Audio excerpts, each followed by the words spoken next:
Vamos lá. Olá, boa tarde. Todo mundo me ouvindo? Sim.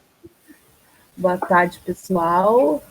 Deixa eu tirar esse aqui, que a gente nós já estamos. Aí, agora sim.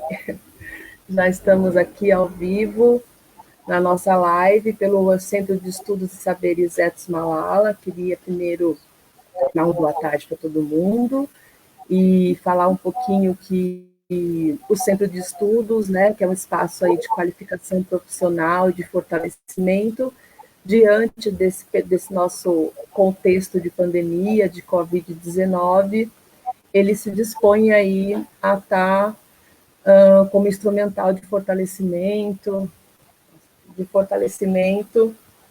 e trazendo alguns debates mesmo acerca das temáticas atuais, dos enfrentamentos dos profissionais que estão na linha de frente, das políticas públicas. E hoje, iniciando os nossos trabalhos, nós estamos aqui com dois parceiros, queria agradecer imensamente, que é a professora Sandra Heloísa Paulino, né, assistente social, que aqui, está aparecendo mais um Tiago aqui para mim, Tiago. A Sandra Heloísa Paulino, que é assistente social e trabalha com violência doméstica contra a criança, contra a violência contra a criança desde 1994. Supervisiona alguns serviços que atendem violência. Está aí como docente, acho que o Tiago caiu, desde 2011, e o Tiago Mota, que é conselheiro tutelar aqui de Sorocaba, e eu vou passar daqui a pouquinho a fala para vocês, para se apresentarem melhor, né? Queria avisar vocês, pessoal, que nós estamos por um aplicativo, o StreamYard. Então, a gente tem aí uma diferença de 10 segundinhos para o Facebook, tá? Aí os comentários vão aparecendo aqui para nós tranquilamente, vamos acompanhando. E a ideia é que a gente possa ter uma conversa aí bem rica.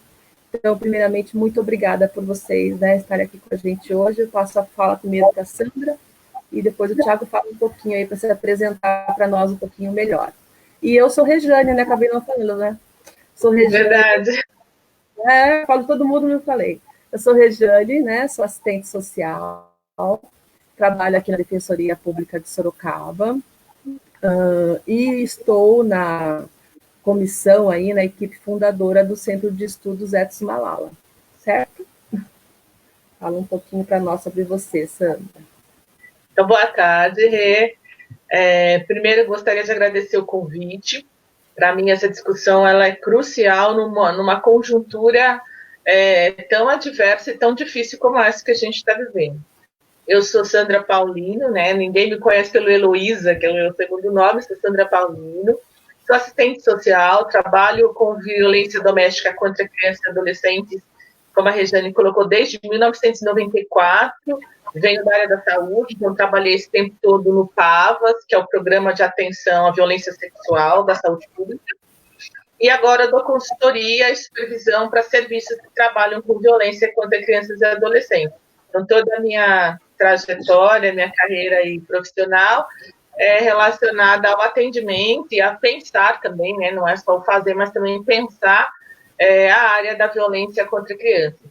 Agora eu estou um pouco mais voltada para o trabalho com autores de violência sexual contra crianças e adolescentes, até entendendo que a gente tem muito estudo sobre crianças e adolescentes em situação de violência doméstica. Está na hora da gente começar a ter mais estudos e mais intervenções, principalmente junto aos abusadores sexuais e incestuosos de crianças e adolescentes, que essa agora é minha área de estudo, minha área de interesse. Acho que é isso, o restante a gente vai conversando aí. É um prazer estar com o Tiago, com o conselheiro tutelar, que nesse momento também deve estar sendo super exigido, então é um prazer estar dividindo essa live com você. Fale um oi para nós, Tiago. Se presente Olá. aí para nós. Olá. Tive que trocar do computador para o celular, por isso que caiu, mudou a visão aí, né? Tá tudo certo. Boa tarde, meninas. Obrigado, Rejane, pelo convite. Em nome de todo o Conselho Tutelar aqui de Sorocaba, quero agradecer o convite da gente estar contribuindo neste debate, nesta divulgação de informação realmente, né, sobre os direitos da criança, as violações de direitos, tudo isso neste processo tão maluco aí que ninguém esperava, né, da Covid, dessa pandemia toda que está acontecendo, né. Dar boa tarde para Sandra, né, também, que vai contribuir aí com a gente. E vamos nessa. Me apresentando, eu sou conselheiro tutelar desde 2016, iniciei esse ano o segundo mandato como conselheiro tutelar. Em Sorocaba, nós temos 6 conselhos tutelares, dividido em 3 regiões, tá? No total, nós somos 30 conselheiros tutelares. As regiões de abrangência são a Norte, a Leste e Sul e a Oeste. Eu estou desde 2016 trabalhando na Regional Oeste. Neste ano de 2020, continuou no segundo mandato, continuei na Regional Oeste. Tá? E estamos aí contribuindo, fazendo o trabalho nesse período tão maluco que a gente está passando enquanto sociedade. Que bom. Estou vendo o pessoal já está chegando aos pouquinhos, por isso que nós estamos, né, nos apresentando com calma aí, que o pessoal está começando a chegar. Aí eu estou conseguindo passar aqui para vocês os comentários também. Acho que é importante colocar, né, Tiago, a composição do Conselho Tutelar de Sorocaba, né, que são 30 conselheiros. Conta mais detalhes para nós aí um pouquinho. Enquanto o pessoal também vai chegando, se aproximando. Isso. Enquanto o pessoal vai chegando, então, explicando o que é ser conselheiro tutelar, né, e por que eu digo segundo mandato. Conselheiro tutelar, ele é escolhido pela sociedade. Desde 2015, a gente está passando por um processo que foi o processo de escolha unificada. O pessoal costuma chamar de eleição, mas eu prefiro chamar de processo de escolha, né? Porque a sociedade, todo mundo que tem título de eleitor, pode escolher os seus conselheiros para estarem lá, representando e desenvolvendo esse papel. O mandato normalmente dura 4 anos, né? Eu entrei em 2016, 2019 teve novo processo, nós tivemos que fazer no processo todo uma prova, teste psicológico, e aí entrega de títulos para posteriormente fazer e participar da eleição. Os 30 mais votados assumiram o mandato dia 10 de janeiro, deste ano e vão até dia 10 de janeiro de 2024. Então, o mandato dura 4 anos. Uma nova gestão agora. Isso. A recomendação do CONANDA é que a cada 100 mil habitantes, você tenha estabelecido um conselho tutelar. Sorocaba, nos números oficiais, ainda não chegou a 700 mil habitantes. Por isso que nós temos 6 conselhos tutelares. E aí, na organização interna, para atender a Sorocaba inteiro, a gente é subdividido em 3 regiões, sendo que cada conselho, daí cada regional tem 2 conselhos. Né? Cada conselho tutelar é composto de 5 pessoas, um órgão colegiado, não tem chefe, né? Não tem, este conselheiro, por ser mais antigo, é o chefe dos outros, não tem nada disso. É um órgão colegiado, as ações são colegiadas, né? E a gente trabalha dessa maneira, para facilitar para a população, para facilitar o estabelecimento dos diálogos com a rede, a gente trabalha também interinamente de forma regionalizada, né? Porque senão ficaria muito espaçado aí as situações. Este é mais ou menos o funcionamento do conselho. E aí, se o pessoal tiver dúvida, pode mandar aí que a gente vai respondendo também. Com certeza. Bom, então vamos iniciar um pouquinho. Já tem pessoas dizendo que estão com saudade aqui da professora Sandra. Vamos iniciar o nosso debate.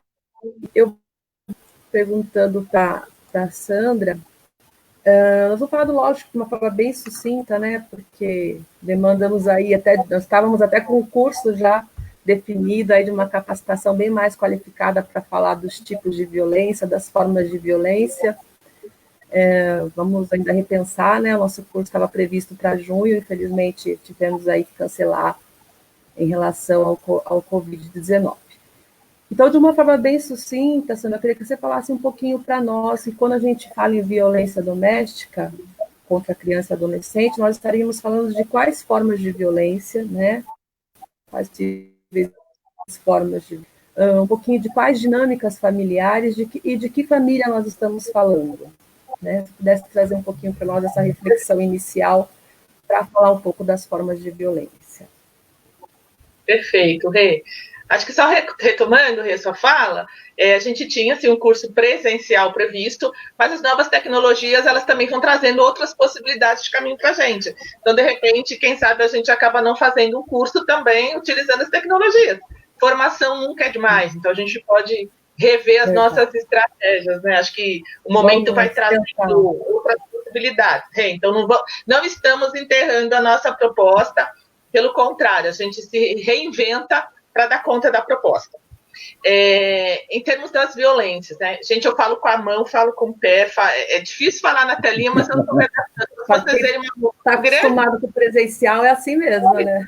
Menina, mão, é pé, põe óculos, tiro óculos, então vocês vão ver uma mão muito grande aparecendo na tela, minha mãozinha aqui, de uma pessoa de 1,80 m, então imagina o tamanho da mão. Então não se assustem. Quando a gente fala de violência doméstica contra criança e adolescente, eu vou estar usando sempre com vocês a sigla VDCA, tá? Violência doméstica contra criança e adolescente. A gente tem diferentes formas de violência, a gente vai entender através da 13431, ela dá uma reorganizada e eu penso que ela coloca em categorias as violências domésticas contra criança e adolescente. O que é, afinal, a violência doméstica? É ato ou omissão cometido por uma pessoa que deveria ser responsável por essa criança, então responsável por seu provimento, pela sua proteção, pelo seu processo de inserção social no mundo.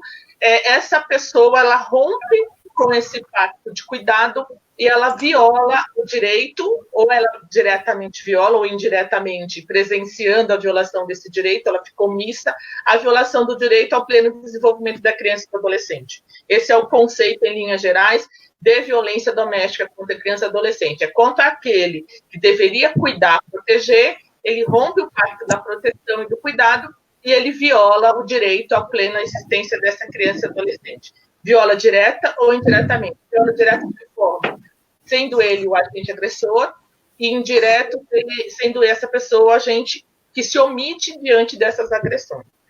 E aí, quais são os tipos de violência doméstica que a gente tem contra criança e adolescente? Quais são as VDCAs?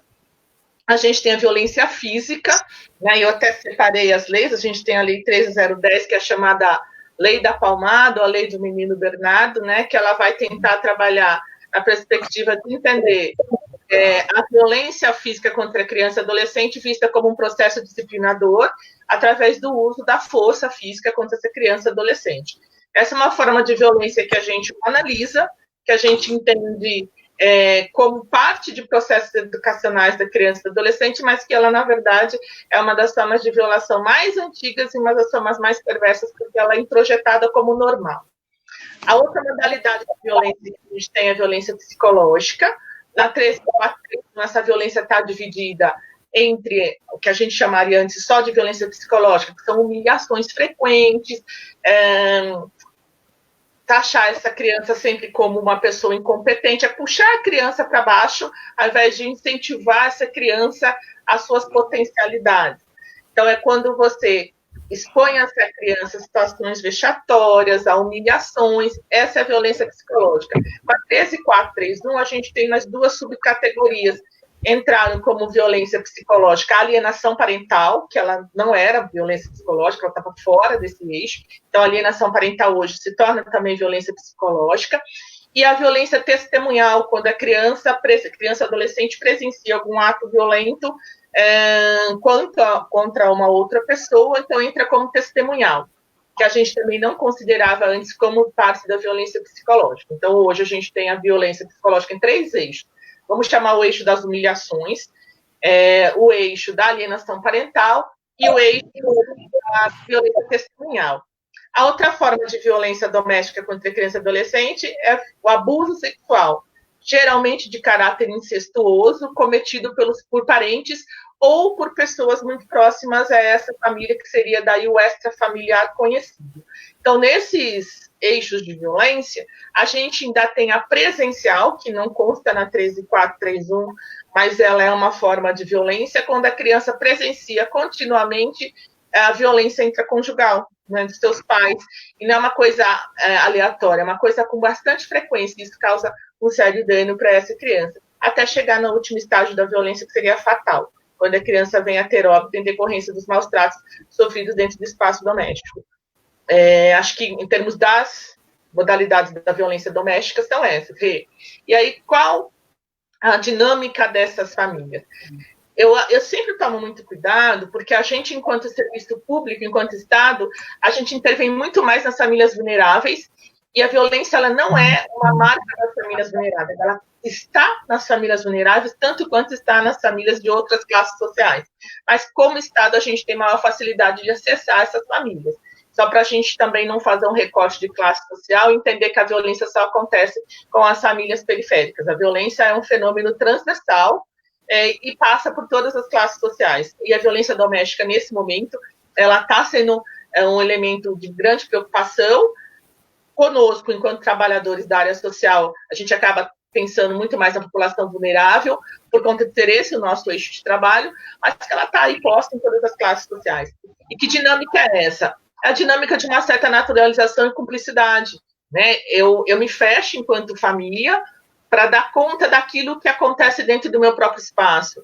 E com muita luta, os trabalhadores de diversas áreas conseguem acessar essas famílias que mantêm uma dinâmica própria, que é a dinâmica da autoproteção. E quando a gente acessa essas famílias, a ideia é de romper com as ações violentas e não de romper com a família. É de trazer novas formas de diálogo dentro dessas famílias e não romper com a cultura da família, mas entender essa cultura familiar para pensar como que nós podemos trabalhar com essa família para que ela pense outras formas de comunicação que não seja comunicação violenta. Deu para responder? Opa! Deu para responder e com certeza já temos várias perguntas também. Bom, eu acho que a gente podia, calando um pouco aqui do nosso foco em relação ao Covid, fazer um pouco desse recorte, mas como a Sandra deixou bem claro, a violência doméstica, ela tem, né, ela está nas famílias, tanto de que vivem em vulnerabilidade social, que é o nosso público, mas também em outras famílias. Mas hoje aqui acho que é importante a gente tentar fazer um recorte dessas famílias,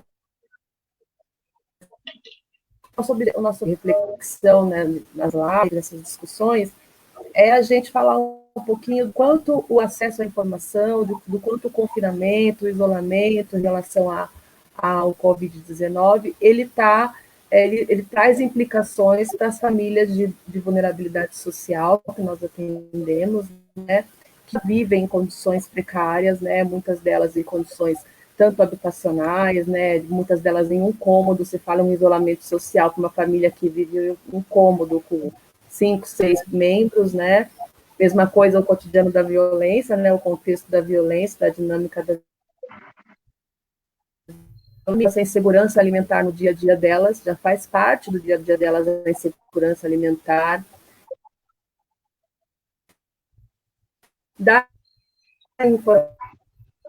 famílias cuidadoras, né, as famílias periféricas, né, então acho que a gente podia, a nossa fala, direcionar para esse recorte, aí nós vamos estar direcionando mais para esse recorte da nossa realidade, do nosso público, do nosso atendimento, né. Como a gente aproveitar, Sandra, já vou passar já, mas só para entenderem quais aspectos, por exemplo, o abuso sexual, ele entra enquanto uma questão de saúde, fala que o abuso sexual é uma questão de saúde pública, né? A gente está falando hoje da pandemia, né? Que aí é uma expressão que nós estamos passando de questão de saúde pública, né? E quando a gente elenca o abuso sexual também como uma questão de saúde pública, o que a gente pode entender, Sandra, desse aspecto?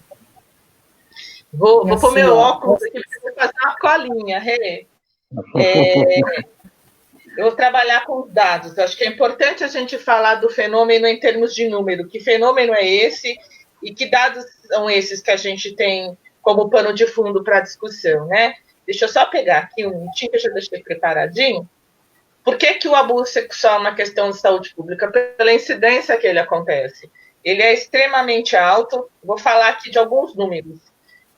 Dados do Disque 100 referente a 2018, esse material eu fiz no levantamento da minha pesquisa de pós-doc agora, tá? Então tá fresquinho. Dados do Disque 100 referente a 2018 apresentam um total de 17.093 denúncias de violência sexual contra crianças e adolescentes no país. Desse total, 13.418 denúncias se referiam a abuso sexual. Então, a gente tem um índice extremamente alto, né? De 17.000, 13.418 se refere a abuso sexual, é um número muito alto. Nos casos de abuso sexual, 73,44% das vítimas eram meninas e 18,60% meninos. Cerca de 90% das denúncias de abuso sexual era de caráter intrafamiliar. Então, esse cenário, ele já nos diz um pouco do que a gente está falando, né? Porque é uma questão de saúde pública, porque o índice é muito alto. É uma questão de saúde pública, porque é na saúde que esses casos chegam em primeiro lugar, né?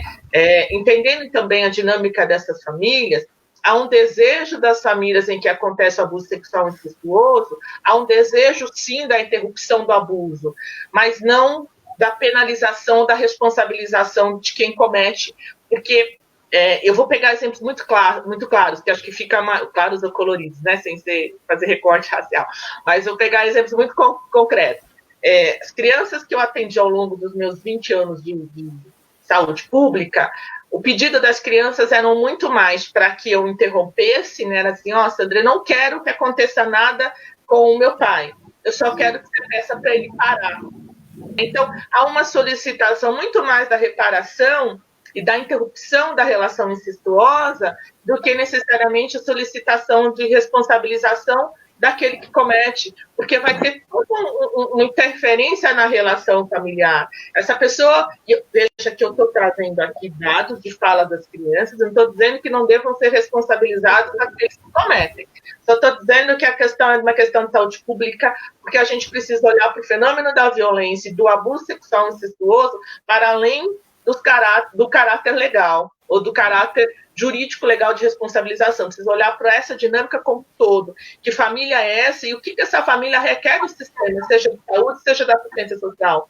É muito mais a interrupção de ações violentas do que a penalização ou responsabilização daquele que comete. Então, a gente precisa ampliar esse olhar para entender em que contexto que acontece. E num momento como esse, de pandemia, em que essas crianças estão aí com os seus supostos abusadores, entendendo, gente, 90% acontece dentro de casa. Dentro de casa não é só pai, padrasto, é pai, avô, tio, irmão, primo, mãe, avó, tia, porque a mulher também abusa. Então, a gente está aí com um cenário assustador, porque as crianças não podem sair dos espaços em que você tenha elementos que são possíveis ou passíveis de serem abusadores. E a gente tem um outro agravante, a gente está zerado dos elementos protetivos.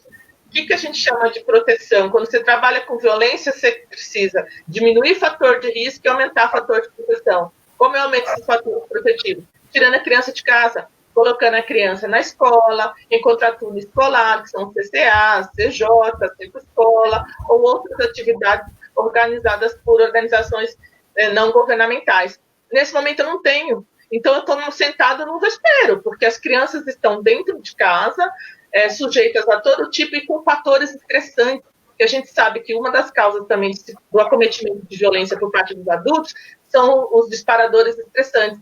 E essas famílias também estão em fatores estressantes. Falta de alimentação, risco de perda de trabalho. Então, a gente está aí com um cenário muito complexo buscar pensar a violência contra criança e adolescente. Não só sexual, mas em todos os níveis. Não sei se deu para entender, Rê. Com certeza. Deixa eu perguntar, então, um pouquinho para o Tiago. O que você, enquanto conselheiro tutelar, qual a percepção de vocês, Tiago, dessa pandemia do Covid? Vocês fizeram vocês acabaram que reestruturaram também o serviço de vocês, né, para atendimento devido a essa pandemia. Eu queria que você falasse um pouquinho como que hoje está estruturado esse atendimento. E em relação, por exemplo, às denúncias, o que vocês sentiram por conta dessa rede de proteção aí que a criança acaba que não está mais vinculada, né? Porque a gente queria fazer, o que é o contexto, né? Quando a gente fala de rede de proteção, minimamente nós estamos pensando numa criança que ela está inserida, em primeiro lugar, nas escolas, né? Que é a maior rede de proteção dela. Então, ela está numa escola, ela está num contraturno escolar, ela está num serviço de convivência e fortalecimento de vínculos, ela está uma adolescente numa guarda mirim, né, num projeto, num curso, ela está num atendimento de saúde, pediatra, né, que vai lá, que às vezes identifica, e de repente nós temos uma condição tão desafiadora que retira toda essa rede de proteção dessa criança, e ela vai, né, e ela entra, está só com esse espaço doméstico dela, inclusive retira o do âmbito comunitário, de uma família extensa, de um contato, que também é uma rede de proteção muitas vezes, né? Então, vocês perceberam isso do Conselho Tutelar em relação a esse aumento das denúncias ou diminuição até por conta dos canais, por conta das famílias não terem a informação de onde recorrer, ou das pessoas não identificarem mais a violência por estarem em confinamento, né? Como é que o Conselho Tutelar está sentindo isso nessa realidade dessa pandemia?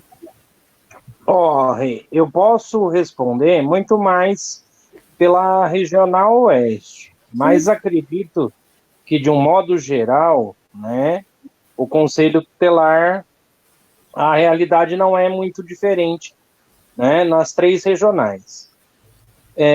Primeira situação é assim, a gente tem um fluxo estabelecido de trabalho durante a semana, nas situações normais, a gente recebe as denúncias por telefone, por e-mail, né? Quando você fala das escolas, por exemplo, a rede de proteção realmente ela é um grande parceiro da gente enquanto Conselho Tutelar, porque muitas das denúncias que a gente recebe parte dessa rede de proteção mesmo, parte da escola, parte da UBS, parte do serviço de convivência e fortalecimento de vínculo, né? A gente não pode esquecer que, assim, muitas vezes, e a professora Sandra citou isso, né?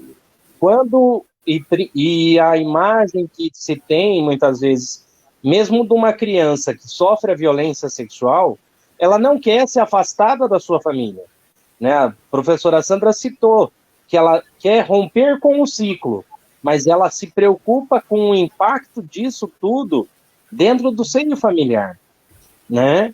E aí a gente tem o senso comum também, que atrapalha muitas vezes na relação com o Conselho Tutelar. Porque o Conselho Tutelar, ainda, apesar do ECA fazer 30 anos este ano, né, a perspectiva de mudança, não mais de punição às famílias, às crianças, mas numa perspectiva de proteção. O Conselho Tutelar existe para proteger as crianças, proteger as famílias, né? O nosso fluxo de atendimento de segunda a sexta normalmente era e-mail e era o telefone do próprio Conselho, né? Nos finais de semana, nos feriados e tudo mais, e aqui eu tenho que reconhecer que Sorocaba, ele tem uma vanguarda, porque ele tem uma parceria muito boa com a Guarda Civil Municipal. Então, os telefones de contato para falar com o conselheiro, que está de plantão todos os dias, todos os horários, tá? É através da Guarda Civil Municipal, 153 e 199.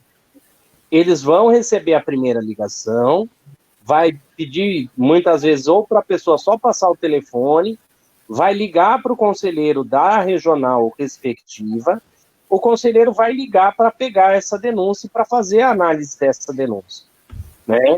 A Guarda Municipal nos presta este apoio nos finais de semana e durante o funcionamento normal a gente tem Guarda Municipal que nos acompanha lá na sede do conselho, a gente pode contar com o apoio deles, são 4 guardas que estão sempre lá permanente com a gente.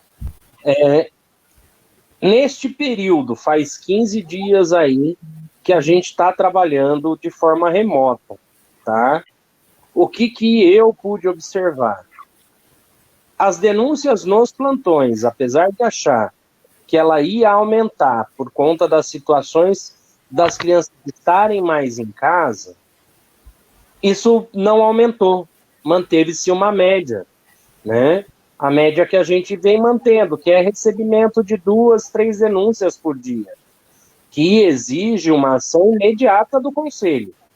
Por quê? Casos relativos à criança e adolescente, as 3 regionais recebem, em média, de e-mail, além de ligação, além de atendimento presencial, né, de 100 a 120 situações. Diária? Diárias. Eu tenho dados referentes ao ano passado, né? O ano passado, as 3 regionais do Conselho Tutelar daqui de Sorocaba atenderam 11.373 crianças e adolescentes, né? Com diversas situações de violência, sabe? E a gente tem percebido uma crescente. Eu tenho feito esse acompanhamento desses dados desde que eu entrei no Conselho. A gente tem sentido uma crescente. Uma crescente no seguinte: a violência continua acontecendo, mas as pessoas estão denunciando mais. Mas, ao mesmo tempo que elas denunciam mais, também você tem aquelas denúncias que são feitas de maneira infundada, sabe? E aí, é porque o vizinho me incomodou e ele tem um filho, eu vou ligar lá no Conselho Tutelar e falar que ele bate no filho dele, sabe? Ou, eu estou numa disputa de guarda, a justiça demora muito, eu vou ligar no Conselho Tutelar e falar que o meu ex-companheiro, minha ex-companheira, não cuida bem daquela criança. Então, as denúncias aumentaram, mas também aumentaram o número de denúncias infundadas, né? De denúncias que você acaba perdendo, muitas vezes, tempo, recurso para averiguar. Por quê? Porque as pessoas acabam se utilizando de maneira errada do Conselho. Acho que sim, todas as denúncias, e isso é papel de todo mundo, né? O papel de proteger as crianças e os adolescentes não é só de pai e mãe. É meu enquanto cidadão, é de todo mundo que está vendo enquanto cidadão, né? Porque o ECA prevê isso, que é dever da família, do Estado, da sociedade, proteger crianças e adolescentes. E nós somos a sociedade como um todo, né? Então, todo mundo tem esse dever de cuidar, de zelar e de amparar essas crianças, né? Quando eu vejo uma situação de violência, que seja um falar alto com uma criança, um brigar, um bater, né? E aí a professora Sandra pode explicar, ela falou das formas de violência, e é muito importante mesmo. Por quê? Porque a gente recebe muitos casos no Conselho de violência, e aí você vai falar com a mãe, ou com o pai, com o responsável, ele diz assim, mas eu bati porque é a única forma, né? Ele não me ouve, ele me enfrenta, sabe? Então, a gente também precisa fazer essa modificação desse pensamento, que violência vai consertar. E aí, quando chega no Conselho, a gente fala, né, que a violência não consegue, que tem que exercitar o diálogo, que tem que exercitar com a criança, mesmo aquela menor, né, o diálogo e a conversa. E a ação dela tem uma reação. Se ela enfrentar, se ela não obedecer, vai ter uma reação dela não fazer uma coisa que ela gosta, né? E muitas vezes os pais e os responsáveis estão se perdendo nisso, né? Aí acaba partindo para a violência como forma de estabelecer limite para essas crianças. E eu tenho visto muitos casos disso acontecendo no nosso conselho, aqui em Sorocaba e de modo geral, né? Eu participo de redes de conselheiros da região metropolitana, do Brasil inteiro, e os relatos que vêm trazendo são esses. Neste período de Covid, realmente, se esperava e se tinha a expectativa de que houvesse um aumento no número de denúncias. Mas, pelo menos por enquanto, a gente está mantendo essa média, né? 2, 3 denúncias por dia, que exige uma ação imediata, uma verificação do conselheiro sair e verificar a situação. Tá? Isso eu estou falando por região, tá? Então, em Sorocaba, como um todo, você vai ter aí de 10 a 15 denúncias diárias que exige ação do conselho no dia. Tá? Então, hoje o canal é pelo... Claro, Sandra. Eu não acredito que a denúncia vai aumentar agora em relação ao Covid, até porque as pessoas estão mais recolhidas também, né? O vizinho fofoqueiro que está na rua, não sei o que, está recolhido, que não sai nem para varrer o quintal, porque está com medo. Pode ser. Sabe, referente da rua como um todo. A gente vai ter um boom pós-Covid. Né? A gente vai ter um boom pós-Covid. Porque as famílias se fecham, todas as famílias, né? Claro que a gente ainda tem um bando de gente que não se deu conta ainda. Mas, assim, a grande maioria vai se fechar, e nesse se fechar é o literal. Eu me fecho cuidando dos meus.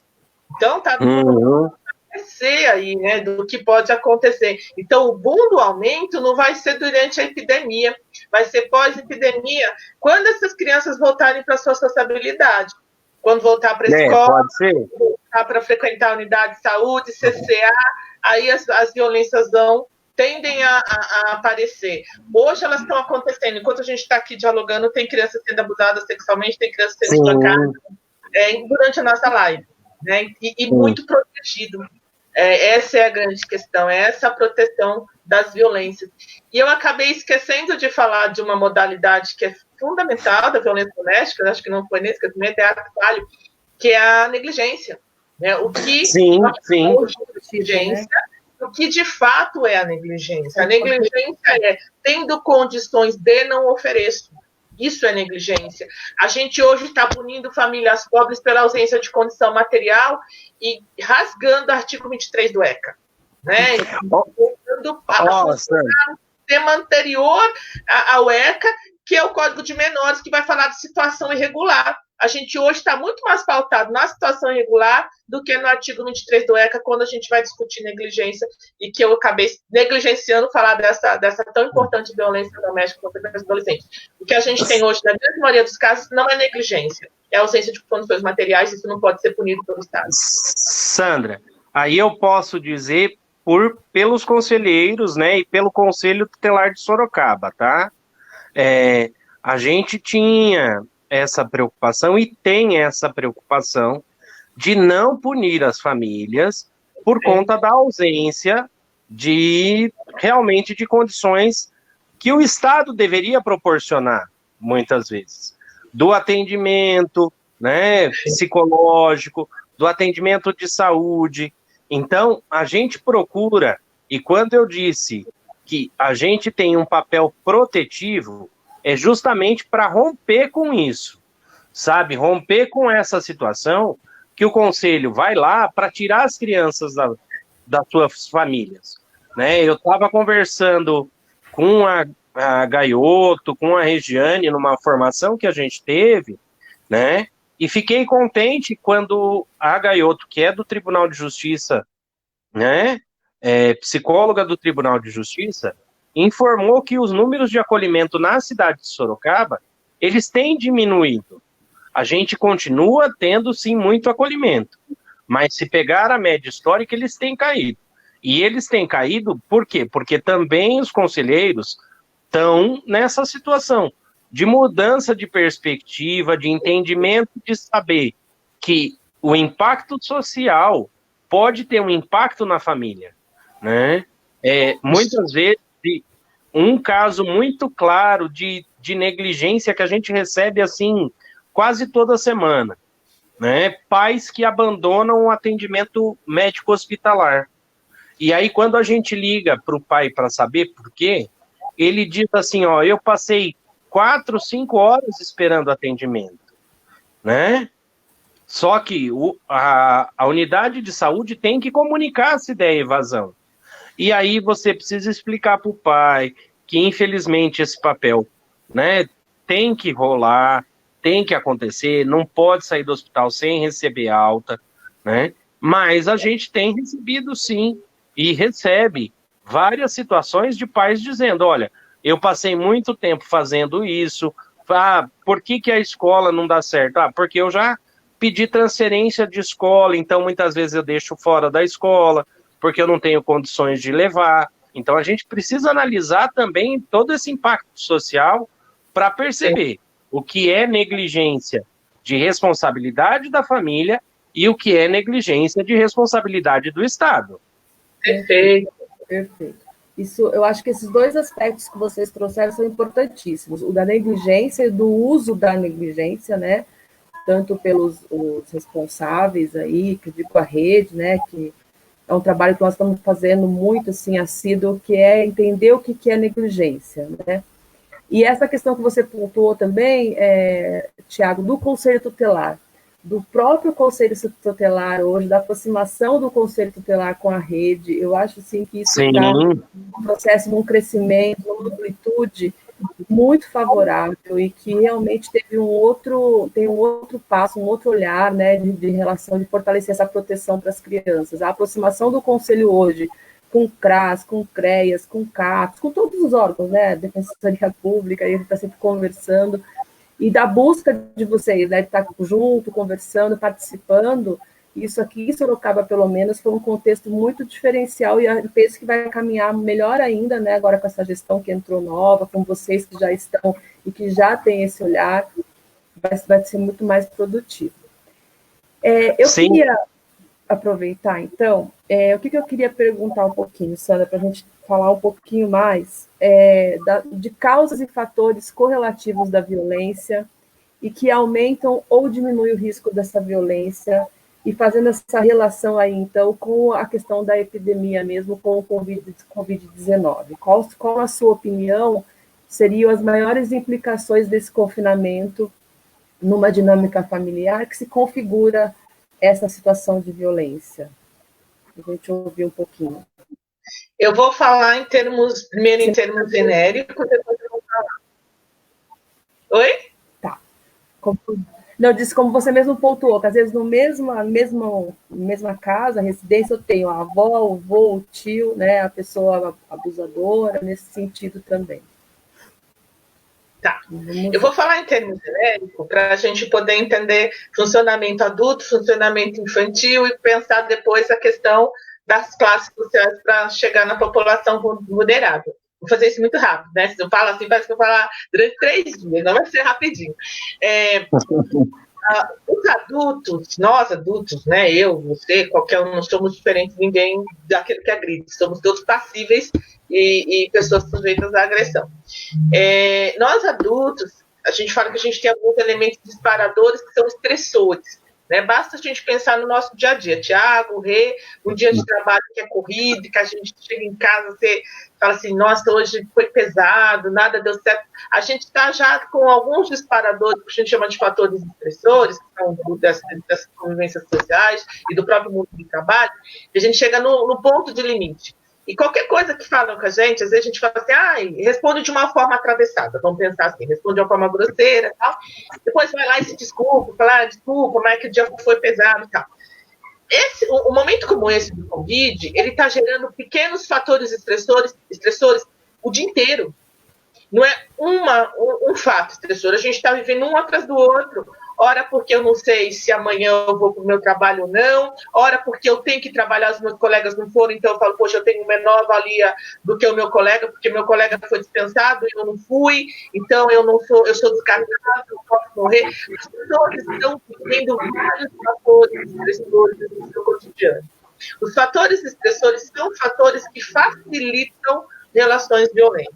Então, você imagina esses adultos de qualquer classe social vivendo vários fatores estressores, seja porque tem que trabalhar, seja porque não tem que ir, não sabe se vai receber o salário, porque não foi também combinado nada abertamente, porque as pessoas também não sabem o que fazer com isso, então não sei se vou receber, se não vou, e estou lá.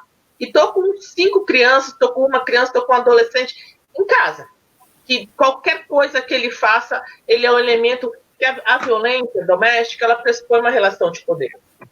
E nessa relação de poder, quem que é a ponta mais enfraquecida da relação de poder? Qualquer movimento que eu tenha estressante, onde eu vou esvaziar as minhas frustrações, para que lado que vai tender essa corda? Para essa criança, para esse adolescente, que é o elo mais fraco numa relação de poder. Então, a gente está vivendo sentado em cima de um estopim de uma bomba relógio, com adultos vivendo fatores estressores e que numa relação de poder, que é ali que eu exercito o meu poder, meu trabalho não me falou nada, eu não sei se eu tenho grana para receber, uma série de coisas. Então, eu não tenho poder lá, mas em casa eu tenho. Então, é ali que eu vou reinar, né? É ali que eu vou exercer o meu poder e vou exercer meu poder muitas vezes através da violação do direito do outro. Então, esse movimento, e aí eu não falo de classe social, porque dá para a gente entender só por essa leitura que é transversal, ele vai gerando relações microviolentas, vamos pensar assim. E se a gente fizer um recorte social dessas crianças que deveriam estar inseridas, vamos pegar a população de alta vulnerabilidade, que é a população que a gente acessa muito mais enquanto assistência, enquanto saúde nesse sentido. Crianças que deveriam estar alimentadas, muitas vezes a escola, o CJ ou a organização, o único lugar que ele teria uma boa alimentação, isso me tiraria um peso, né, de custo financeiro da família. Ela não come na escola, ela não tem o que comer, ela vai ter que comer em casa. E eu estou também numa situação que eu também não tenho o que oferecer. Se essa criança vier me pedir comida, eu não tenho. Eu não quero dar conta da minha falência de não ter essa comida. Para quem que eu vou jogar a responsabilidade? Para a criança, porque ele está fazendo um pedido indesejado, um pedido inadequado.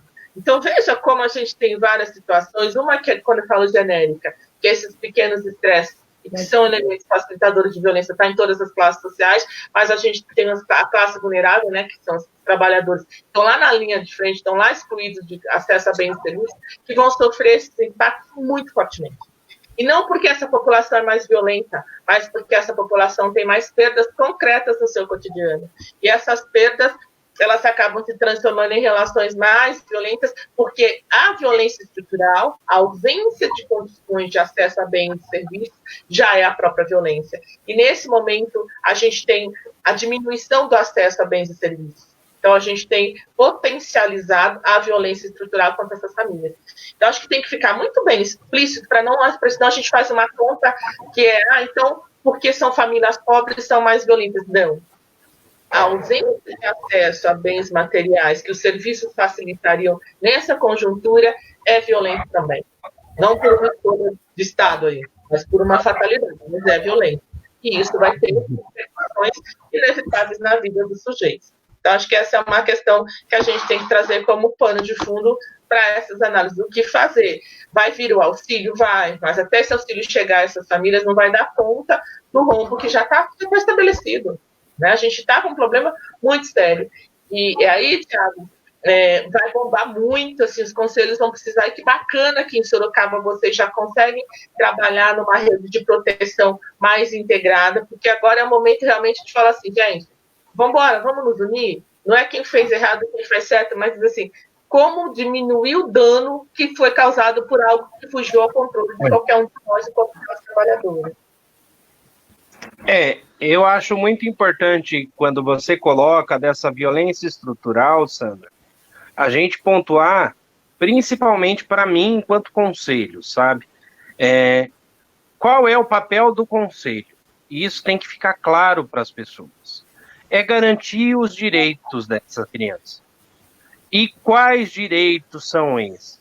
Saúde, alimentação, convivência familiar e comunitária, esporte, lazer, dignidade, todos eles estão elencados ali, né? No ECA e na Constituição também.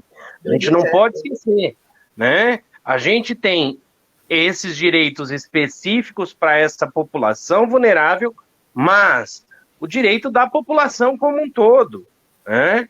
Muitas vezes, e este auxílio que está vindo, as pessoas estão enxergando como um favor do governo, e não é, gente, é direito. Sim. Toda vez que eu pago meu imposto, agora, no momento de calamidade, no momento dessa situação, eu só estou recebendo o meu dinheiro de volta. Então, é meu direito manter e ter a subsistência mínima para viver, né? E isso a gente tem um pacto enquanto sociedade e enquanto Constituição. Então, também quero deixar claro que, assim, se faltar durante esse período alimentação para as crianças, posso procurar o Conselho Tutelar?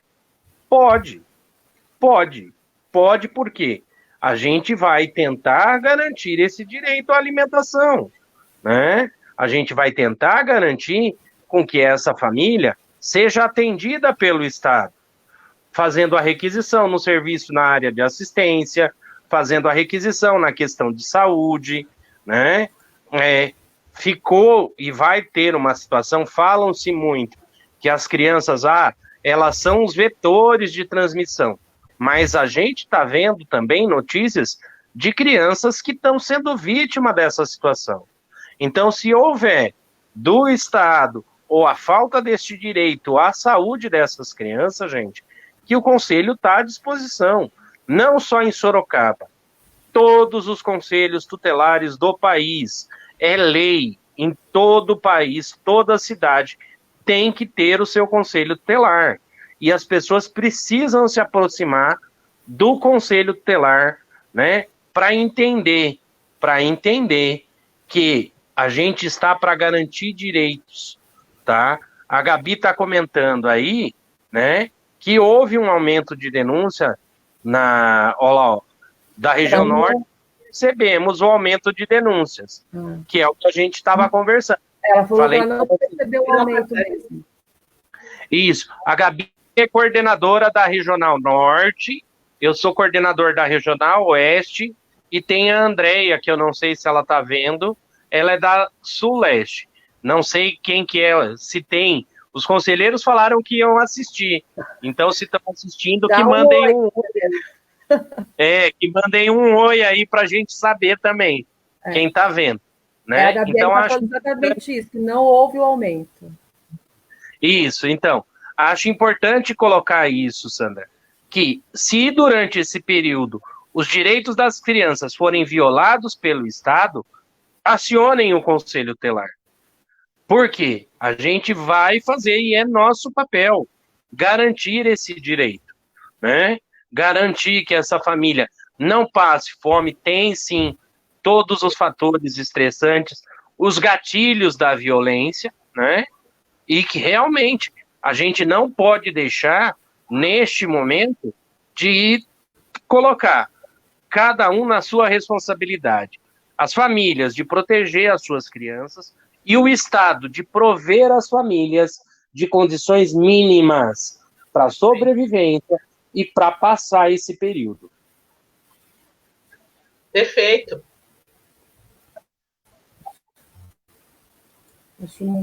Acho essencial você colocar isso, que isso Estado a questão da intervenção, né? É um dever do Estado, um direito da população que já vive em condições extremas de vulnerabilidade, né? Eu queria perguntar para você, Tiago, assim, foi exatamente o que a gente conversou um pouquinho, né? Oi, Pamela, a Pamela aí, ó, também é conselheira. Ela é da minha... Ela deu um oi lá. Ó, a Rose, cadê a Rose aqui? A Rose também, ó. A Rose é da Norte. Os conselheiros participando aí. Vamos dominar o mundo. A Gia da Oeste, olha lá. Todo mundo dando um oi. É. Legal. Vocês vão conhecer ele pelas carinhas aí, ó, também. Bacana. Bom, o que eu queria conversar um pouquinho também, que acho que é importante a gente falar. Sorocaba, deixa eu perguntar primeiro em relação à questão do... Nós falamos agora dessa atuação do Conselho essencialmente hoje, né, que busca trabalhar com a rede de atendimento, nessa conexão com a rede de atendimento, né, e aí nós estamos falando especialmente de CRAS, CREAS, de CAPES, das escolas mesmo. E aí eu queria perguntar para você, Thiago, qual é a maior dificuldade que vocês estão sentindo por não ter essa rede, né, nessas abordagens em relação às violências, às denúncias? Queria que você falasse um pouquinho sobre isso, bem sucinto, que o nosso tempo está esgotando, acho que nós vamos ter que passar um pouquinho aí. Eu não vejo problema, eu fico a noite inteira Já falando tem consultório, estão vendo que já tem consultório ali, né, Sandra? Eu falo muito, gente, eu vou embora, assim. Pois é. Então, assim, vocês estão sentindo essa dificuldade, a questão do acolhimento institucional, porque quando a gente fala de acolhimento como uma medida excepcional, se isso acaba implicando nessa questão da pandemia, né? Porque se eu não tenho acesso à rede, se eu não consigo minimamente esgotar algumas ações que eu faria com essa rede atuando, como a gente pode dizer em relação a esses acolhimentos, de esgotar essas estratégias, e da família extensa, né, que é, sim, quando vocês vão fazer essa buscativa, que vocês identificam uma violência, uma situação emergencial ali, a primeira procura é para uma família extensa, uma família comunitária, esse acesso ainda se tem, onde estão as famílias, elas estão isoladas, está também sendo difícil isso para vocês. Conselheiros também podem comentar em relação a isso, por favor, que estão participando aí vários, né? Como é que vocês estão sentindo essa dificuldade, né? Porque falou de acolhimento, é essa questão, é esgotar ações. Como esgotar ações diante desta pandemia? Se os serviços, na verdade, né, não estão 100% aí nesse atendimento. O que vocês estão refletindo entre vocês, o colegiado, como é que está essa situação? Em Sorocaba, eu tenho que salientar que, assim, né, parceiros do Conselho Tutelar muito bons, Secretaria de Saúde, Secretaria de Educação, a própria CECID, a atual gestão, muito parceira do Conselho, né? Então, assim, apesar dos CRAS, CREAS não estarem funcionando, é ciência nossa que a CECID está funcionando, então, que se a gente tem alguma situação de requisição de serviço na assistência, a gente encaminha para a CECID e eles estão agendando os atendimentos, tá? Lógico que conforme também a urgência e necessidade da situação. As entidades de acolhimento, pelo menos eu, durante esse período, não fiz nenhum acolhimento, mas eu acompanho e diversas entidades, elas recebem, sim, elas têm convênio com a prefeitura, mas diversas entidades neste período, assim como é normal, né? Eu tô mais em casa, eu tô comendo mais, sabe? Né? Eu tô gastando mais no mercado que se eu tivesse indo trabalhar. Tô dando mais prejuízo, né? E aí eu tenho visto diversas entidades que isso é normal, né? Que estão precisando de ajuda. Então, pessoal, procura saber. Tem o Betel, tem a Casa Bela, tem o Lar, a Casa Lar São José, tem a Casa Lar Nossa Senhora das Graças, tem a Casa do Menor, tem a Casa Nova Vida, são as 6 entidades, né? A gente, muitas vezes, nesse período de confinamento, olhando para nós em si, tem que olhar para o próximo também. A gente sabe que tem as recomendações, que todas as casas estão recebendo. Eu soube de uma ação do CMDCA de Sorocaba, que destinou um valor adicional para as casas de acolhimento, para poderem desenvolver atividades pedagógicas. Então, fica a provocação para os CMDCAs do Brasil como um todo, já que a live vai ficar aí e todo mundo pode assistir, né, que tem recomendação do CONANDA, tem recomendação do Ministério dos Direitos Humanos, da utilização dos fundos da infância para promover ações, seja para o sistema de garantias, para as entidades de acolhimento, né?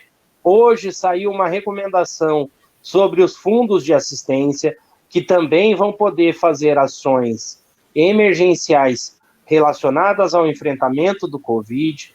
Então, a gente tem que buscar essas situações todas como um todo, como sociedade. A rede é uma parceira do Conselho. A única situação, e a Gabi colocou aí no comentário, é falta profissional para dar conta da demanda. A gente tem um sistema de garantias na cidade de Sorocaba, porém, eu diria que ele anda meio, né, capenga. Não porque os profissionais não são comprometidos, não fazem as ações, mas porque há um excesso de demanda para atendimento no CRAS, para atendimento no CREAS, para atendimento na saúde, e falta médico, falta especialista, para atendimento na educação, e falta auxiliar de educação, falta cuidador, falta vaga, né? Então a gente precisa aproveitar este momento para fazer a reflexão também do que é importante e qual é o papel do Estado na garantia dos meus direitos, sabe? Tem uma discussão muito aí do Estado mínimo, de privatizar as situações. Eu acho que o nosso problema, enquanto país, não é que a gente gasta muito com o Estado. É que, sim, tem muito ralo de corrupção. Porque dinheiro para ser investido precisa. Tem tantas famílias, tem tantas pessoas que precisam do atendimento no CRAS, né, do fortalecimento de vínculo para que não se rompa lá no CRAS, do empoderamento das mulheres para que produza uma economia criativa, muitas vezes, para lidar. Por quê? Porque elas podem fazer, o CRAS pode fazer todo esse trabalho. Além dos atendimentos psicológicos, das situações de CAPS, né? Quantas crianças hoje, e aí a professora pode falar mais, né? E a gente vê um aumento na medicalização dessas crianças, sabe? As pessoas estão optando por medicar as crianças. Porque tem um transtorno, tem uma sigla, tem não sei o quê. Então vamos medicar essas crianças. Não, vamos tratar da maneira correta, com profissionais fazendo o estudo correto, fazendo o diagnóstico correto da criança, fazendo aí sim, se necessária, a medicalização, mas não pelo erro ou acerto, mas para realmente poder dar conta das demandas que essas crianças apresentam. Então, posso dizer, Conselho Tutelar e a rede, né, da cidade de Sorocaba, a gente é grandes parceiros. A única coisa que muitas vezes acontece aí é que a rede espera que o Conselho Tutelar faça ou desenvolva um papel que não é o papel do Conselho. Ou cria expectativas, muitas vezes, não, aquela família tem que acolher aquela criança, né? A gente procura analisar o todo, o coletivo. Antes de tudo, não podemos esquecer, convivência familiar e comunitária é um direito. Antes de eu tirar a criança daquela família, eu preciso tentar vincular ela, seja com a família extensa, seja com um parente. Hoje você tem a situação dos laços afetivos, né?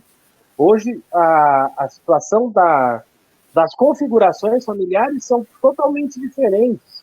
Não existe mais um modelinho próprio da família Doriana, né? Então, o que a gente precisa é garantir que alguém se responsabilize por aquela coisa.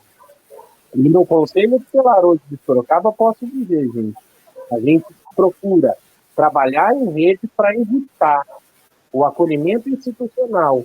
Hoje, a separação das crianças das suas famílias são a última opção em medida excepcional. Excepcional mesmo. Ótimo.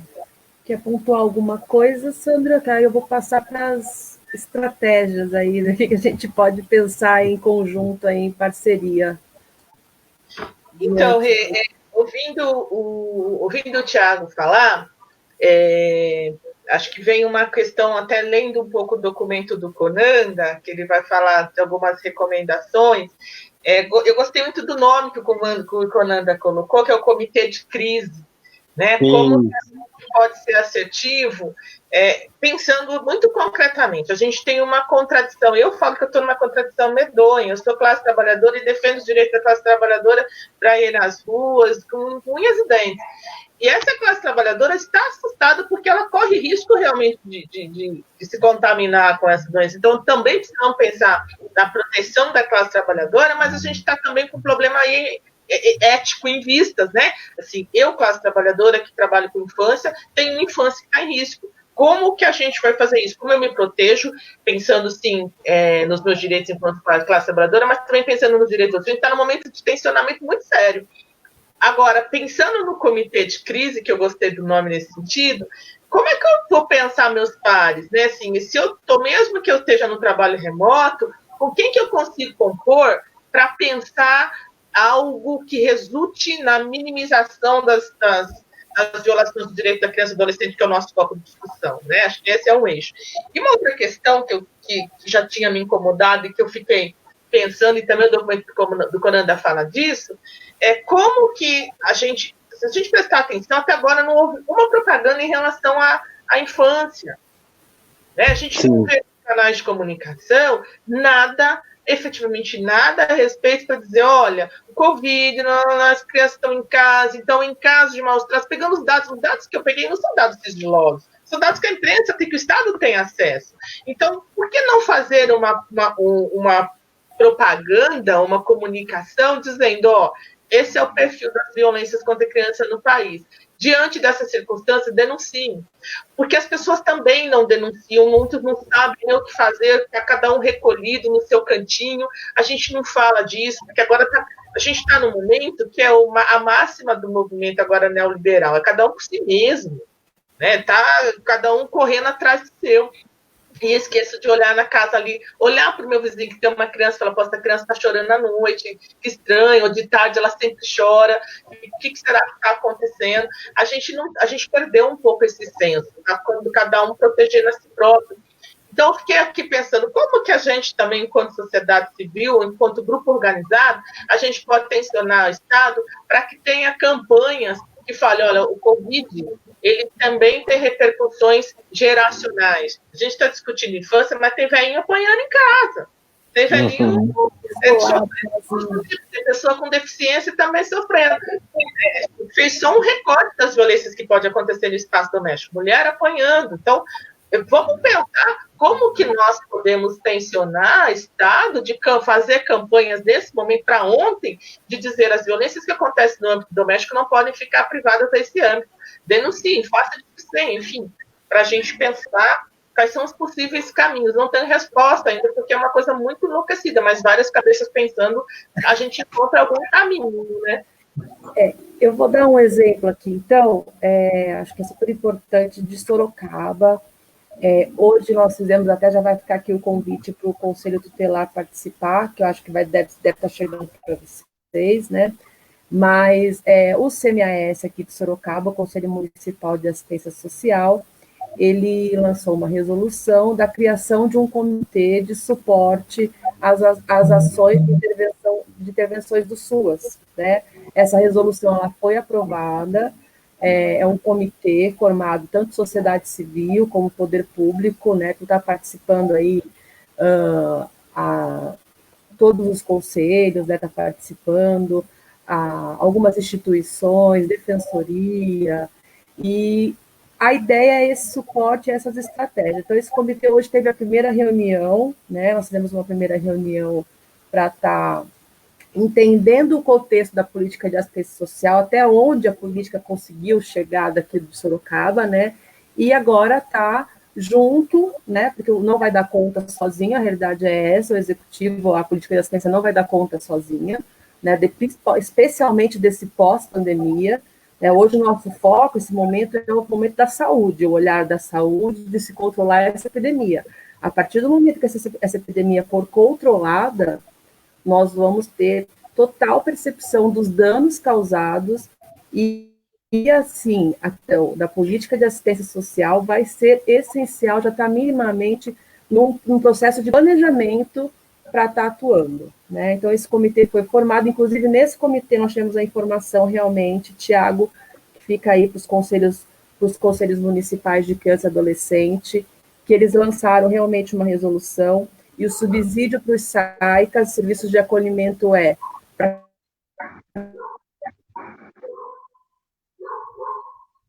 contratação de mais, né, já que essas crianças SAICAS sem nenhuma atividade, então 2 profissionais a mais para cada serviço de acolhimento, e um valor mensal, se não me engano, na média de R$2.000 para alimentação, suprimentos que tenham que ser comprados. Isso foi aprovado realmente pelo CMDCA de Sorocaba em relação aos serviços de acolhimento. Isso já está certo, hoje a presidente do conselho comentou com a gente nesse comitê. Uhum. E eu penso que muito interessante esse comitê, nós vamos nos dividir por segmento agora, né, e está propondo estratégias juntos com a prefeitura, tentar retomar esse contato com a saúde, que a saúde está num viés aí totalmente, assim, foco, né, numa atuação emergencial eles estão, né, não tem como falar que não, né. Então, a ideia é a gente tentar uma articulação para também, junto com a saúde, pensar. Por exemplo, no Conanda, eles sugerem, né? Achei super interessante isso nessa recomendação do Conanda, uma aproximação com os NASPs, né? Com os estratégias da família, né? Que são um dos poucos serviços que ainda estão nas casas, né? Que frequentam as casas, que poderiam identificar uma situação de violência, que poderiam, de repente, orientar. Só que, por exemplo, Sorocaba tem uma cobertura mínima, acho que Sorocaba está em 30% de cobertura de estratégia da saúde da família. Então, é aquilo, a gente vai RH realmente, em gestão, é uma situação de realidade.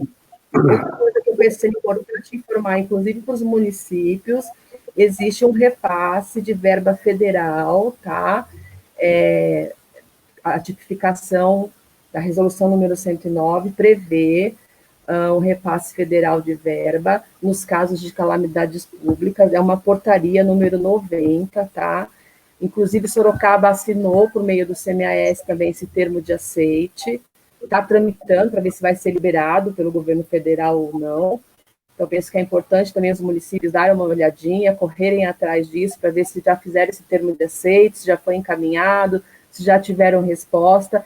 E esse repasse, ele pode ser para diversas realocado, tanto, se eu não me engano, até para RH, mas a gente é bom porque está previsto a tipificação socioassistencial, mas é uma portaria número 90, eu ponho depois para vocês direitinho essa portaria desse repasse também, que acho que é importante a gente ter acesso a quais recursos o governo vai estar encaminhando para esses municípios, né, e a gente vai conseguir receber minimamente de suporte para trabalhar, né, para efetivar.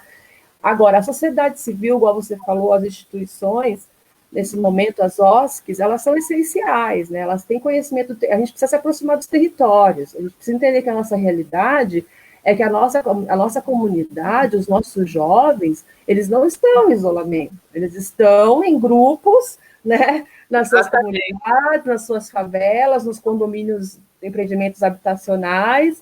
Que isolamento é esse que eles estão, né? Eles estão em contato direto com o tráfico, né? Uma abertura muito maior, uma porta muito maior agora e aberta para o tráfico, para aproximação com o tráfico, né? Então, a gente tem que se aproximar da realidade, entender para quem até agora nós estamos repassando as informações, para que recorte de família nós estamos falando até agora, né? E precisamos ampliar isso, para que as orientações cheguem à população realmente, né, mais vulnerável, e aí eu penso que os territórios, as lideranças comunitárias são imprescindíveis nesse momento, para a gente ter conhecimento de quais são e quem são essas lideranças, as OSCs, né, que conhecem os serviços de ponta aí de CRAS e UBS, para a gente identificar, por exemplo, quem são esses idosos que estão em casa, muitas vezes sozinhos, abandonados, né, sem ser situação de maus tratos, até de quem está identificando com deficiência, a juventude.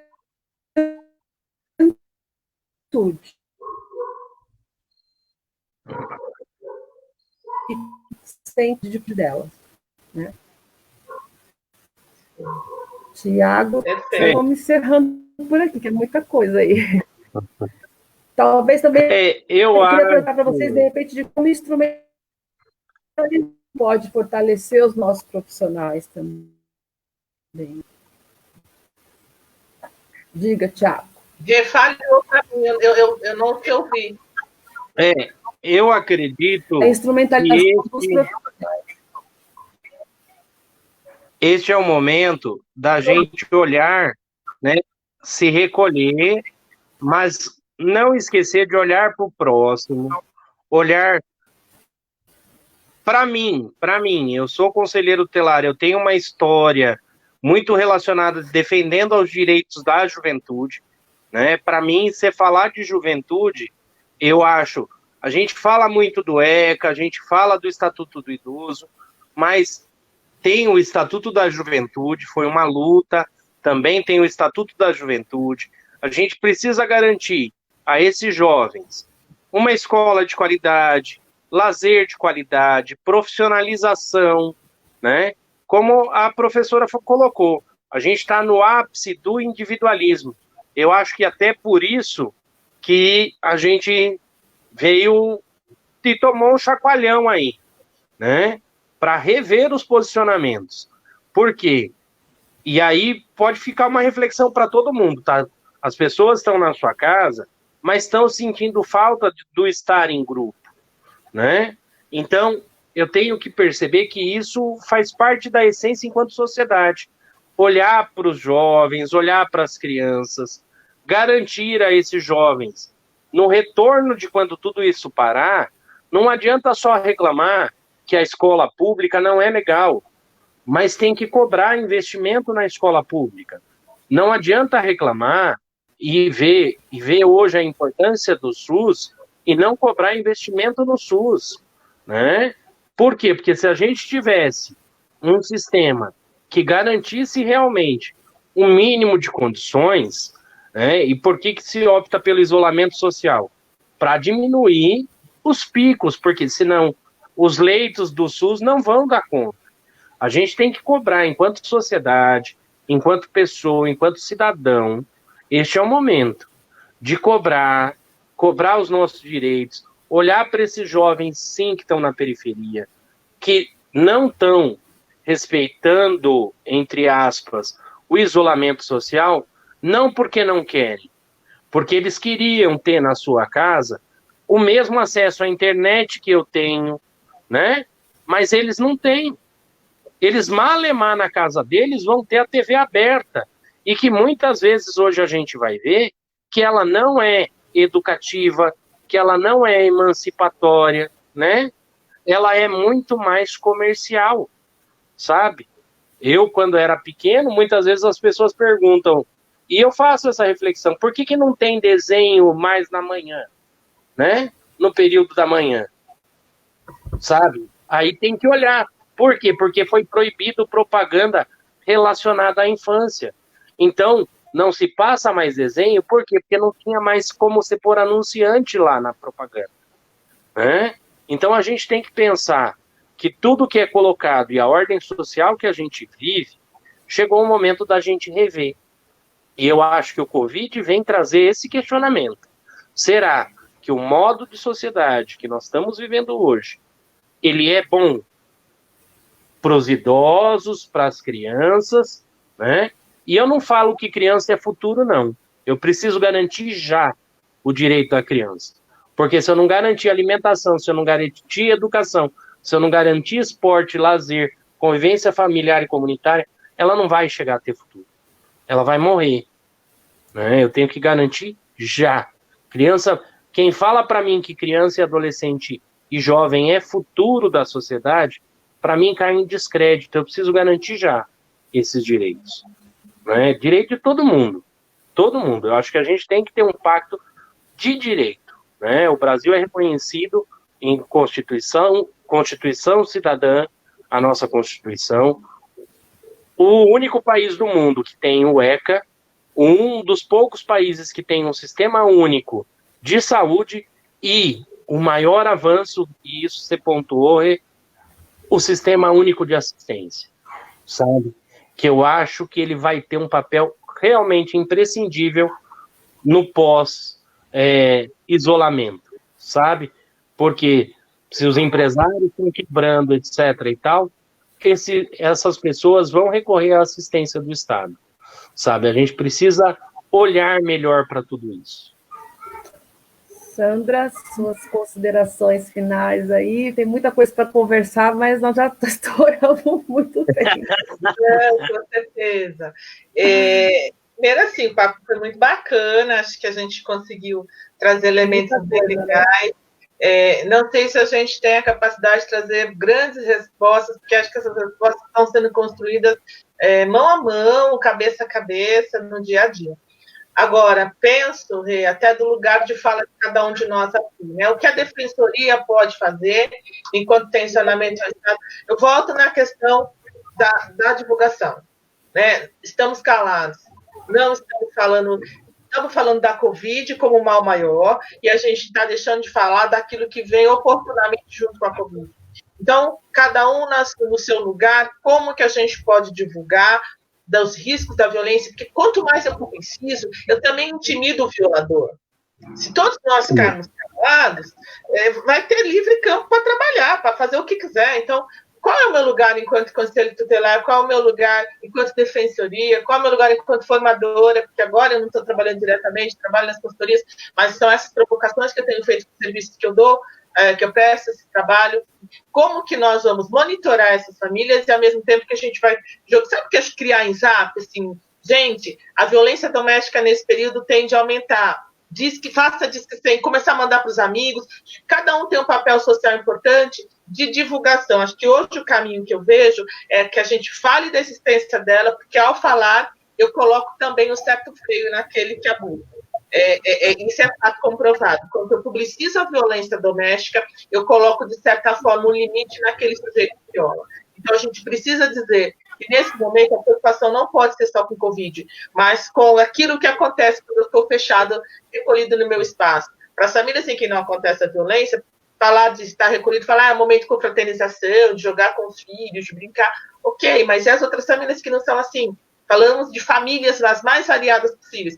Então, acho que meu papel social, papel ético, né, nosso aqui, nós três, é já começar a jogar isso na internet, sabe, divulgar nas nossas redes. Fala, gente, preste atenção no seu filho, qualquer sinal de violência, denuncie contra criança, contra idoso. Acho que hoje o caminho que eu tenho seria assim, vamos abrir, vamos rasgar, vamos falar. Pelo menos para mim, eu estou embaixo de tudo aí. Então, acho importante salientar. Disque 100 é nacional. Funciona no país todo. Você vai ligar, vai denunciar a violência. 153 e 199 é o telefone da Guarda Municipal aqui de Sorocaba para intervenção, né? E para fazer as denúncias aí. Você vai ligar, a Guarda vai te atender, perguntar seu endereço, perguntar seu nome, seu telefone, vai comunicar ao conselheiro plantonista que está de plantão, que vai dar um retorno para você. Tá? Além disso, eu acho importante frisar também, tem um aplicativo chamado Proteja Brasil, né? E qualquer serviço público, gente, foi na unidade de saúde. Cheguei na unidade de saúde, não tenho como ligar, etc e tal. Vai lá na unidade, chama alguém de canto e diz, olha, preciso fazer uma denúncia, preciso que vocês acessem o Conselho Tutelar, né? Como a gente tem uma relação e essa rede de proteção de serviços existe, com certeza, se você chegar numa unidade de saúde, precisar fazer uma denúncia, a assistente social, a psicóloga, a enfermeira ou o próprio médico vai ligar para o Conselho Tutelar. Tem que denunciar? Sim, denunciar, mas acho, Sandra, uma das coisas que você citou, um exemplo que você citou é assim, eu escuto a criança chorar o dia todo, né? Eu vou denunciar? Lógico. Eu acho que primeiro, enquanto humanidade, o que está acontecendo, né? Porque também do modo como você disse, a partir do momento que a gente se manifesta, o agressor, ele para com as situações. Ah, mas eu tenho medo, etc. e tal. Então, eu ouvi qualquer situação de violência, vou denunciar. É papel do conselho, a gente funciona 24 horas por dia, todos os dias da semana, e, se necessário, a gente vai até o endereço para verificar a denúncia. Mesmo na suspeita, e o ECA diz muito claro isso. Na suspeita, não preciso confirmar, eu não preciso ver batendo para denunciar, né? Eu preciso ouvir, achar estranho a criança gritar, para, pai, para, mãe, entendeu? E aí denunciar. Eu não preciso ver batendo. Te fala de novo o canal para mim que você disse, eu vou colocar aqui para o pessoal. Disque 100. Tá, Disque 100 Nacional. 15399 Guarda. E qual Guarda outro? Municipal de Sorocaba. E um aplicativo, baixa no celular, Proteja Brasil. Um app, né? Proteja Brasil. Ele faz o link com o Disque 100, tá? Ok. É um app. E o legal desse app é que a gente pode denunciar as violências, tanto fora da internet como na internet também. Então, é interessante, é um aplicativo bem legal. Baixa, olha, não só contra a criança, contra a mulher, LGBT, contra idoso, contra todas as minorias aí, esse app, ele recolhe essas denúncias. Bacana. Legal, né? Bom, eu preciso finalizar, a gente só ultrapassou quase meia hora, mas tudo bem, mas quando eu penso que é isso. Mas o povo ficou assistindo. Você viu, Thiago? Nossa primeira. Eu estou acompanhando aqui. A nossa média foi de 25 pessoas. Tá vendo? E é só a primeira, né? Eu queria muito agradecer. A Sandra já é nossa parceira, eu conheço, né, da minha pós-graduação, né? Assim, não conheci pessoalmente, mas aí conheci de ouvirem falar, fui atrás, me aproximei, né, da importância, assim, uma referência para nós, professora, muito obrigada pela parceria, desde que eu te procurei pela primeira vez. Não tem nem o que falar, né? E assim, nós temos esse curso, então, como ela falou, o curso já estava fechadinho, prontinho, sobre violência contra criança e adolescente, estava previsto para junho, mas não vamos desistir dele, então, vamos pensar, de repente, aí numa plataforma online. O Thiago é bom nessas coisas de mídia, plataforma, eu sempre choro para ele, viu, Sandra? Aqui, que bom saber. Ele me ajuda. Não, pode. Eu dou esse suporte aí, ele sem tira problema. um sarro de minha apresentação que eu vou fazer. Fala, você vai com isso aonde apresentar isso? Já passei cada vergonha, ele me acode sempre. Você, Thiago, né, que é nosso parceiro, é assistente social também, parceiro do Conselho Tutelar. Eu queria elogiar novamente o Conselho Tutelar de Sorocaba, que está muito mais próximo. E queria dizer que, em relação ao SES Etos Malala, ao Centro de Estudos e Saberes Etos Malala, nós estamos aqui, como eu falei para vocês, novamente com um espaço que nós vamos utilizar esse canal para fortalecimento profissional, para qualificação, para falar sobre estratégias das políticas públicas. A proposta desse projeto sempre foi essa, né, de uma diretriz muito ética, política, porque tem posicionamento, sim, não é imparcial de forma alguma, o Centro de Estudos sempre teve essa proposta. Nós já temos algumas lives aí já programadas, já fechamos com super profissionais parceiros nossos. Então, vou passar rapidinho para vocês. Quinta-feira agora, dia 9, nós vamos ter a live às 18 horas com a professora Abigail Torres, com a Kátia Rocha, representando o CMAS aqui de Sorocaba, e com uma representante do CRES, ou a Jandaia, ou a Rayane, ainda está vendo com quem nós vamos complicar aí, e nós vamos falar sobre a política... Ficar de olho, conheço as meninas. Daqui a pouco eu divulgo, daqui a pouco começa a lançar.